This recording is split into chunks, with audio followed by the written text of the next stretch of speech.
రచ్చబండ ముచ్చట్లకి స్వాగతం సుస్వాగతం. ఈ రోజు రచ్చబండ ముచ్చట్ల కార్యక్రమానికి స్వాగతం. మరిన్ని మంచి మంచి ముచ్చట్లతో ఈ రోజు మీ ముందుకు వచ్చేసింది బాసాని మమత. అందరికీ శనార్థులు ఎట్లున్నారు, మంచిగున్నారా? మరి ఈ రోజు ముఖ్యాంశాలు ఏంటో తెలుసుకున్నాక గా తర్వాత వార్తలు షురూ చేద్దాం. చలో మరి. రైతు బంధు పైసలు పడ్డాయా కాక? ఎక్కడిదిరా పడకనే మాయే, గిన్నొద్దులాయే కొత్త ప్రభుత్వం వచ్చే. అరే మాకు పడ్డాయి, మీకు ఇంకా పడలేదా అంటే భూమి ఎక్కువ ఉన్నందుకు గిట్లా పడలేదో ఏమో. మరి నీకంటే నాకేం తక్కువ ఉందే, మా అంటే ఒక అర్ధెకరం అటు ఇటు ఉండొచ్చు గంతేగా. కరెక్టే గాని మరి నాకెందుకు పడకపోవచ్చు పైసలు? మీ మామూళ్ళకు సుత పడ్డాయట. నిన్ననే ఫోన్ చేసి చెప్పిండు నా ఒక్కనికే పడకపోయినని. ఒక్కటే ఫికర్ అవుతుందిరా. ఏమోనే మరి. ఎకరం లోపు ఉంటే ఇచ్చి అంతకంటే ఎక్కువ ఉంటే ఇస్తలేరంటురు. ఎకరం లోపు ఉంటేనే ఇస్తున్నట్టున్నారు. అయినా అప్పుడు ప్రభుత్వం ఇవన్నీ ఏం చూడలేదు. ఇప్పటోళ్ళు చూస్తున్నట్టురు ఎవరికి ఎంత ఉంది, ఎంత భూమికి రైతు బంధు వాడుతుంది అని. కానీ అప్పుడు పాడుబడ్డ భూములకు సుత పాతోళ్ళు పైసలు వేసిర్రు. ఇప్పుడల్లా ఎందుకు వేస్తలేరో మరి. ఏదైనా సర్వే గిట్లా ఏపిస్తుర్రా ఏమి అని అనుకుంటుర్రట రైతులు. రైతు బంధు పైసలలో ధరణి తిప్పల తీరుస్తానికి సర్కారే కమిటీ లెక్కలు తీస్తుంటే పంట వండియని భూముల గురించి అనవసరంగా రైతు బంధు ఎంతెంత వేసిర్రన్న లెక్కలన్నీ బయటపడ్డాయంటనోళ్ళు మొత్తం బయట పెడుతున్నదట. అయితే సాగు చేయకున్నా పంట వండియకున్నా ప్రతి పంటకు 20 లక్షల ఎకరాల సాగు భూములకు ఆయన రైతు బంధు వాడుతున్నదట. ఇక 5 ఏళ్లకే ఏం తక్కువ 5 ఏళ్ల పేరు మీద 10,000 కోట్ల రైతు బంధు ఇచ్చిరటనుల్లో పాత ప్రభుత్వ పోళ్ళు. గీముచ్చటెరకైన కొత్త సర్కారోళ్ళు మంట మండి గిదేం పద్ధతి, అచ్చుగట్టలే దుక్కి దున్నేలే ఇత్తనాలు వేయలే, కనీసం కందులన్న వండియలే శెల్కలల్లా. ఇట్లా ఏది చేయకున్నా గానీ రికార్డుల భూమి ఉందా లేదా అన్నదే చూసి అకౌంట్లలో పైసలు వేస్తే టింగ మెసేజ్లు వచ్చే. రాళ్ళు బోళ్ళు శెల్కలు గుట్టలు పడవడ్డ భూములు కంప చెట్లు సర్కార్ వనము రేగు వనము అన్ని భూములకు పైసలు వేసిరి పెట్టుబడి కోసం సాయం అందించినట్టుగా. 100 ఎకరాలు ఉన్నోళ్ళకు సుత కూసున్న కాడికే కుప్పలొచ్చి వాడే 6 నెలలకే. ఇక వెంచర్లోళ్ళు సుత మా వెంచర్ల ప్లాట్లు కొనుర్రి అనుకుంటా అడ్వర్టైజ్మెంట్ చేసుకుని రైతు బంధు వస్తుంది మా వెంచర్ల ప్లాట్ కొంటే అనుకుంటా. ఇక ఎన్ని ఎకరాలు ఉన్నా పైసలే. సగం సాగు చేసి సగం బండియకున్నా పడవ పెట్టినా కానీ పైసలు వేసిరి. బేఫికర్ ఉండిరి. అప్పుడు సాగు చేసే భూములు తక్కువైపోయినాయట, రైతు బంధు లిస్టులు ఉన్న భూములు ఎక్కువైపోయినాయట. ఉన్నోనికే మళ్ళా ఇంత ఇస్తే మేమేమైపోవాలనుకుంటా గరీబోళ్ళు అనే వరకు. అప్పుడు సుతా పాతోళ్ళు పట్టించుకోలే పబ్లిక్ ముచ్చట ఎంతైనా. ఇక ఇప్పటి ప్రభుత్వ పోళ్ళు అన్నిటి గురించి ఆలోచన చేసి సర్వేలు జరిపి రైతు సంఘాలతోటి సలహాలు సూచనలు తీసుకొని అప్పుడు అసలు రైతులకే పెట్టుబడి సాయం అందించేటట్టు చూస్తారట. ఇక ఈ ముచ్చట సచివాలయంలో చర్చలు జరుపుకుంటా చక్కర్లు కొడుతున్నది చూడండి. జనాలు అనుకుంటున్న ముచ్చట ఏంటంటే కాంగ్రెస్ ప్రభుత్వం అధికారంలోకి రానికి కారణం 6 గ్యారెంటీలనే అనుకుంటురు. అయితే ఆ 6 గ్యారెంటీలల్లా కళ్యాణ లక్ష్మి కింద 1,00,000 రూపాయల కట్నం తులం బంగారం ఇస్తామని హామీ ఇచ్చిండ్రు. కాకపోతే ఇప్పుడు కొత్త ఆఫర్ ఏంటిదంటే పెళ్ళైనా కాకపోయినా ప్రతి ఇంటికి బంగారం పంపుతుండంట మన కొత్త ప్రభుత్వం. కాంగ్రెస్ ముఖ్యమంత్రి రేవంత్ రెడ్డి సారు నిన్ననే నిర్ణయం సుత తీసుకుండంట. మేం చెప్పింది విని షాక్ అయ్యారు కదా. ఈ వార్త చూస్తే నిజంగానే షాక్ అవుతుంది, మళ్ళీ సంతోషిస్తారు కూడా.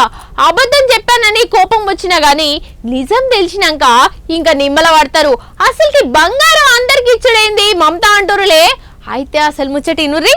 మొన్న ఎట్లయితే అయోధ్య రాముని బాలరాముని ప్రాణప్రతిష్టకు ఇంటింటికి ముందుగాలనే అక్షింతలు ఎట్లయితే పంపించిరో ఇప్పుడు రాష్ట్రంలో సూత మేడారం సమ్మక్క సారక్కర జాతరకి వెళ్ళి ఇగో పసుపు కుంకుమ బంగారం పంపించే ప్రయత్నం చేస్తున్నారట సర్కారోళ్ళు. అయితే బంగారము కోడిపుంజు మేకపోడేలు బియ్యము మొక్కులు చెల్లించుకుంటున్న వాళ్ళు చెల్లించుకుంటారు, బాగానే ఉన్నది. ఉత్తప్పుడు పోవాలనుకుంటే పోవచ్చు. కానీ మేడారం సమ్మక్క సారక్క 2 ఏళ్ళ కోపారు అవుతుంది కాబట్టి అన్ని రాష్ట్రాలలోకి వెళ్ళి భక్తులు వస్తారు కాబట్టి ఇక రువ్వడిగానే జనాలు మస్తు రష్ ఉంటుంది కాబట్టి అందరు పోలేరన్న విషయంతో సర్కార్ వాళ్ళకి కొత్త సర్కార్ వాళ్ళు కొత్త నిర్ణయం తీసుకొని ఇంటింటికి ఇవి పంపించే ప్రయత్నం చేస్తున్నారట. ఈ తాప నాకు కొడుకు పుడితే ఎత్తు బంగారం ఇస్తాను మొక్కినా, కొడుకు పుట్టిండి ఎత్తు బంగారం ఇస్తున్నా తల్లికి. నా ఎత్తు నా కొడుకు ఎత్తు బంగారం, నా బిడ్డ ఎత్తిస్తాను. నా భర్త నా కొడుకు చల్లగా ఉన్నారు. నాకు కొడుకు పుడితే ఆ తల్లికి ఎత్తు బంగారాలు ఈయనది వెంట్రుకలు ఇస్తా అని మొక్కుకున్నా.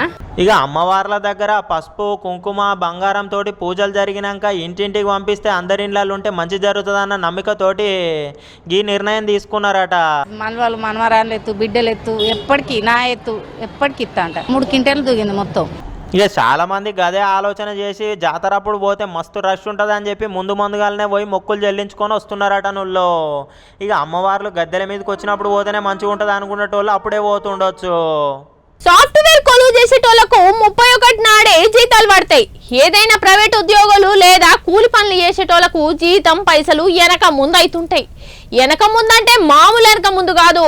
ఎట్లా అంటే ఒకరికి 5 తారీఖు పడితే ఇంకొకరికి 15 తారీఖు, 20 తారీఖు, 25 తారీఖు, ఇంకా కొన్నిసార్లు అయితే నెలలు కూడా దాటిపోతుంటాయి. 2-3 నెలల జీతాలు కూడా పెండింగ్లోనే పెట్టేటోళ్ళు ఉంటారు. కానీ ఇప్పుడు వచ్చిన ప్రభుత్వం చూడుర్రి, గవర్నమెంట్ ఉద్యోగులకు 1వ తారీఖు నాడే జీతాలు వేసిరట. జీతం పడ్డందుకు ఆ ఉద్యోగులు కూడా ఏం చేసిరో ఓ పారి చూడుర్లా.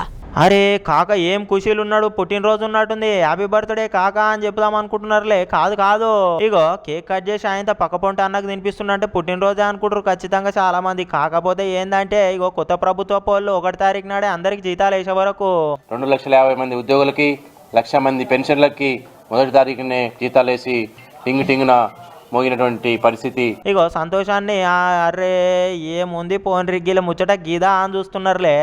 కొత్త ప్రభుత్వ పోలు 1వ తారీఖు నాడే ప్రభుత్వ ఉద్యోగులకు అందరికి జీతాలు పడేటట్టు చేసే వరకు ఖుషీలా కేక్ కట్ చేయించి తినిపించుకుంటున్నారు గిట్లా.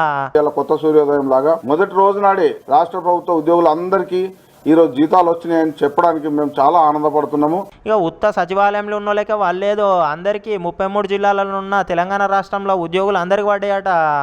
2,50,000 ఉద్యోగులకు అట్లనే 1,00,000 మంది పెన్షనర్లకు కూడా అందరికీ జీతాలు పడిపోయినాయి 1వ తారీఖు నాడే. ఇక పాత ప్రభుత్వ దాంట్లో ఎట్లుండే 5 తారీఖు, 10 తారీఖు, 15, 20 ఒక్కొక్కసారి అయితే నెల 2 నెలలకు కూడా రాకపోయేదట జీతాలు. ఇక ఇప్పుడు ఇట్లా 1వ తారీఖు నాడు పడే వరకు వింతగా అనిపించి ఇట్లా సెలబ్రేషన్స్ చేసుకుంటున్నారు అన్నట్టు. గత 5-6 సంవత్సరాల్లో 10 తారీఖు, 15 తారీఖు, 20 తారీఖు కూడా మీకు పడ్డాయా జీతాలు, మాకు పడలేదు, మీకు బిల్స్ వచ్చినాయా, మాకు రాలేదు అని ఇట్లా చాలా ఇబ్బందులు పడ్డ సందర్భం చూసినాము. మరి మొన్ననే సీరియస్గా మొన్న సీఎం రేవంత్ రెడ్డి సారు పైసల మంత్రికి చెప్పే పైసల ఆఫీసర్ తోటి మాట్లాడి అందరి జీతాలు 1వ తారీఖు వరకు పడాలని ఆర్డర్ వేసే.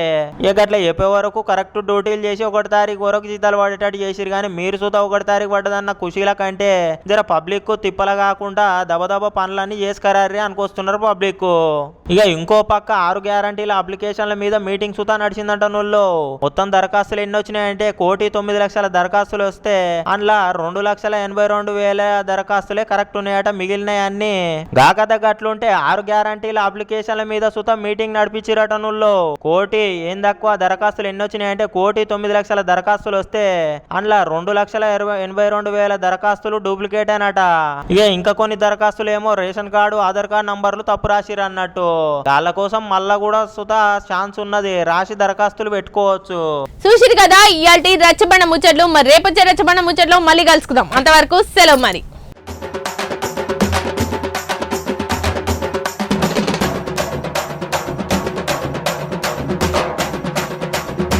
రచ్చబండ ముచ్చట్లకి స్వాగతం, సుస్వాగతం.